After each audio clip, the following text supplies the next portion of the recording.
प्रतिकूल परिस्थितियां, कोई ऐसा नहीं है संसार में मनुष्य, इस मृत्युलोक में जन्म लेने वाला, जिसके जीवन में प्रतिकूल परिस्थितियां ना आवें। हर मनुष्य के जीवन में प्रतिकूलता के क्षण आते हैं, और उस प्रतिकूलता के क्षण में आप विकल हो गए और सारे भार को यदि आपने अपने माथे पर रख लिया तो उसका समाधान तो निकलेगा नहीं, ये बात तो पक्की है। और कई बार व्यक्ति जब विवेक शून्य हो जाता है और सारा भार अपने सिर पर ले लेता है तो उसका मानसिक संतुलन बिगड़ जाता है और वह अपने अमूल्य जीवन की भी हानि कर बैठता है। आपने देखा संकट में पड़कर कितने लोग फांसी लगा लेते हैं, जहर खा लेते हैं, आत्महत्या कर लेते हैं, गोली अपनी बंदूक की गोली अपने ही में दाग लेते हैं, आत्महत्या कर लेते हैं। सोचते हैं कि ये भयंकर संकट है, इसका कोई समाधान है नहीं, जिएंगे तब तक भोगना पड़ेगा, अच्छा है कि आत्महत्या कर लें। तो क्या आत्महत्या से समाधान हो गया?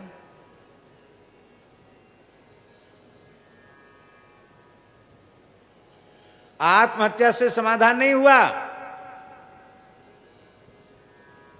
और भयंकर समस्या पैदा हो गई।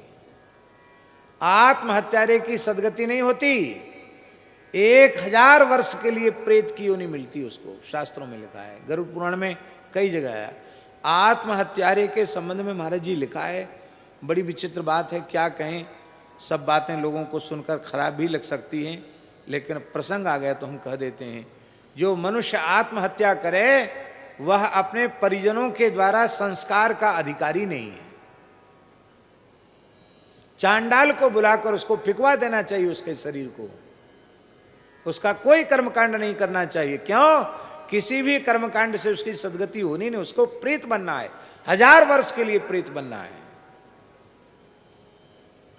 आत्महत्या कोई समाधान है?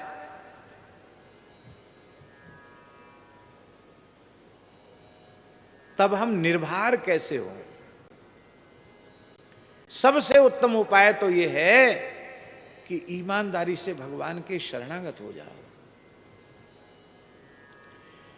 शरणागति ही जीव को निर्भर बना सकती है। हरिम जगाम शरणम उत्पातागम शंकिता, भगवान की शरण हो जाओ। भगवान की शरणागति निर्भर बना देती है।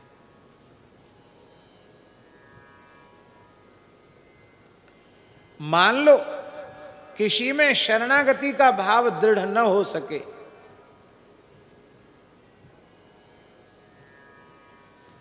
क्योंकि शरणागति कोई छोटी मोटी चीज नहीं है। भक्ति से आगे की वस्तु है शरणागति, भक्ति से भी श्रेष्ठ वस्तु है प्रपत्ति, शरणागति। और शरणागति का भाव सुदृढ़ मन में न हो पावे तब उसका दूसरा उपाय है निर्भर होने का। वो मध्यम है, मध्यम कहो या तृतीय श्रेणी का कहो, उत्तम उपाय नहीं। उत्तम उपाय तो है भगवत शरणागति। शरणागत जीव यदि चिंता करता है, इसका मतलब है उसने भगवान का आश्रय ही नहीं लिया। आश्रय लेने के बाद फिर चिंता किस बात की?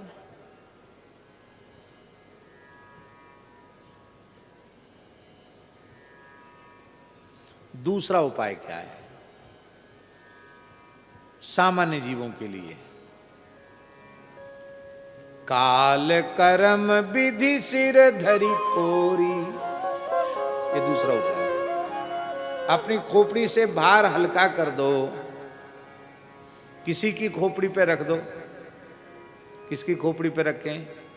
बोले काल, क्या करें, समय ऐसा है, समय के कारण ऐसा हो गया, सब समय के फेर से होता है। काल बड़ा बलवान है, कालो ही दुर्तिक्रमः। तो अपना भार तो कम हुआ कि नहीं हुआ? दूसरा है कर्म। यह महाराज जी ज्ञान पूर्वक उपाय है। काल का चिंतन ये ज्ञान पूर्वक उपाय है। कर्म का चिंतन कि जो कुछ भी सुख दुख हमें प्राप्त हुआ है वो हमारे पूर्वकृत कर्मों का ही परिणाम है। क्योंकि वर्तमान शरीर से हमें प्रारब्ध कर्म भोगने के लिए मिले हैं, प्रारब्ध के अधीन ही ये शरीर मिला है। प्रारब्ध का निर्माण कहां से हुआ? संचित से एक अंश आया इस वर्तमान जीवन में भोगने के लिए, उसका नाम प्रारब्ध है और उसी को कहते कर्म।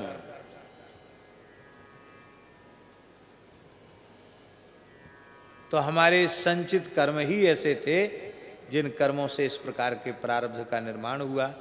इसमें हम किसी को क्या दोष दें, इसलिए अपनी खोपड़ी पर भार रखना अच्छा नहीं। ये तो कर्म के कारण ऐसा हो गया। ये दूसरा है। और तीसरा,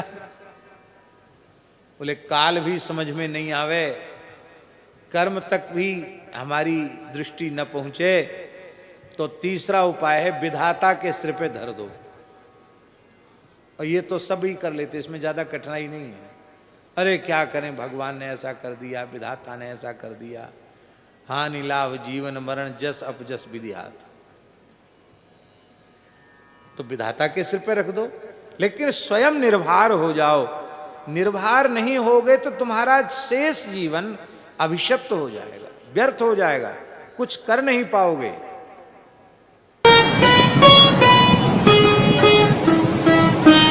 श्री सीताराम प्रतिदिन सत्संग एवं दर्शन के लिए श्री महाराज जी के ऑफिशियल चैनल को जरूर सब्सक्राइब करें।